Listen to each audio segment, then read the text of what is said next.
দুঃখ এমন এক অনুভূতি যেটা আমরা চাই বা না চাই, আমাদের জীবনে এটা অবশ্যই আসবে।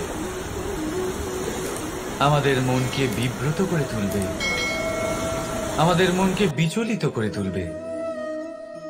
কখনো ভেবে দেখেছেন এই দুঃখ আমাদের জীবনে কেন আসে, কিভাবে আসে? যদি আপনি মন দিয়ে চিন্তা করেন তাহলে আপনি বুঝতে পারবেন যে এই দুঃখের অনুভূতি পরিস্থিতির থেকে বেশি মানসিকতার থেকে বেশি আশেপাশের লোকজনের সাথে জড়িয়ে। কারণ আশেপাশের লোকজনেরাই আপনার জন্য পরিস্থিতি তৈরি করেন, যা ভালোও হতে পারে আবার খারাপও। আপনার আশেপাশের লোকজনেরাই আপনার মানসিকতাকে প্রভাবিত করে, হয় তাকে ভালো করে অথবা খারাপ করে।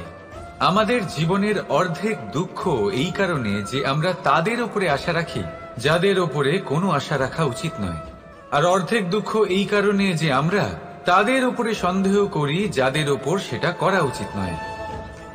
তাৎপর্য এটাই যে মানুষকে চেনার চেষ্টা করতে থাকুন।